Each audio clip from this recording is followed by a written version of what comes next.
Hi friends, welcome to me page. இன்றைக்கி நம்ம gap sleep எப்படி பண்ணுறதுன்னு பார்க்கலாம். யூஸ்வலாக கேப் அப்படின்றது இந்த மாதிரி மாடல் இருக்கும். நம்ம அதை தனி ஓவர் கோட்டாகவும் போட்டுக்கலாம், நம்ம ட்ரெஸ் கூட அட்டாச்சும் பண்ணிக்கலாம். அது எப்படி பண்ணலாம்னா ஆன் ஃபோல்டில் வந்து நம்ம போட்டுக்கணும், அம்பர்லா கட் மாதிரி தான். இப்போ 0 to 1 அப்படின்றது வந்து பார்த்தீங்கன்னா ட்ரெஸ்ஸோட லென்த்.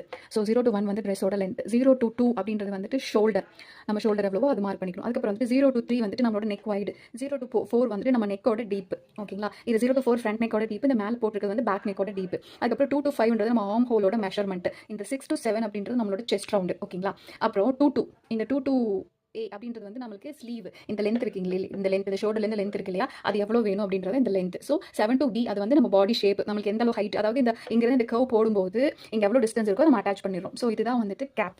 இங்கே வந்து நான் பிளேஸ்மெண்ட்ஸ் கொடுத்துருக்கேன். ஸோ இது மாதிரி நம்ம ட்ரை பண்ணும்போது இது ரொம்ப ப்ரிட்டியாகவும் இருக்கும், கிட்ஸுக்கும் நல்லாயிருக்கும். நம்ம ஸ்லீவ்லெஸ் ட்ரெஸ்ஸாக இருக்குது அப்படின்னா இந்த கேப் நம்ம யூஸ் பண்ணும்போது இட் லுக்ஸ் வெரி ப்ரிட்டி, நமக்கு எல்லா ட்ரெஸ்ஸுக்கும் போடுற மாதிரி இருக்கும். இதுதான் வந்துட்டு டிராஃப்டிங், நம்ம கேப்போட டிராஃப்டிங். இது வந்து பிளேஸ்மெண்ட்ஸு, நம்ம ட்ராயிங்.